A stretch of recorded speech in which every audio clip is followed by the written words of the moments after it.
Adong, ano ba nangyari sa'yo, ha? Umalis ka na hindi nagpapaalam. Nasa ka ba?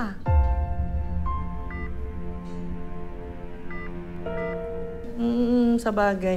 O sige, mag-iingat ka dyan, ha? Ako na muna bahala dito. Sila Lolo, ayos naman. Parang gumaganda naman yung sitwasyon nila. Sana nga magpatuloy yung himala. O sige, ha? Haalagaan ko pa si Butchoy. Sige na, bye-bye.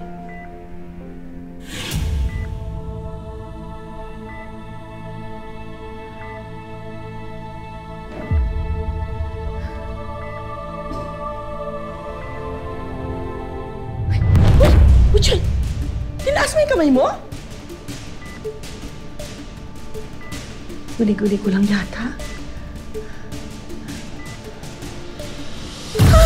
Tinawakan mo ko! Butchoy! Gising ka na, Butchoy! Amoy ka! Butchoy! Butchoy! Doc! Doc! Doc! Gising si Butchoy! Doc! Huwag mo kong pinaglululoko, Manuel. Paano kung magiging anak si Lolong? Ha? Anong katarantaduhan ito? Hindi ako haharap dito na may baril na nakatutok sa ulo ko kung hindi ako magsasabi ng totoo. At hindi rin ako pinanganak kahapon, Manuel, para magpauto sa'yo. Anong katarantaduhan ito? Anong pinagsasasabi mo, ha?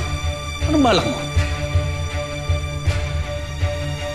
Paano kung magiging anak si Lolong? Siya ang dahilan kung bakit nawala ang anak ko. Siya ang pumatay kay Rain! Alam kong sisisihin mo si Long sa pagkamatay ni Rain. Kaya nakahanda ako. Inalam ko lahat ng mga nangyari. Sinabi sa akin ng kapatid ng isa sa mga tauhan ko ang lahat ng nangyari. Alam ni Donna kung saan allergic si Rain. At ginamit niya ito. Si Donna ang pumatay sa anak mo. Ito. Ito, tignan mo. Ito ang mga ebidensya. Inaalisan lang po namin ng ingredients kasi na-allergy po si Ma'am Rain. Sesame oil. Peace offering ko para sa'yo.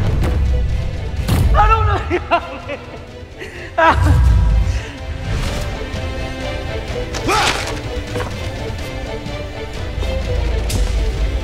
Huwag mong banggitin dito ang patay. Huwag mong banggitin dito ang anak ko. Imposible yan. Hindi magagawa sa akin ito ni Donna!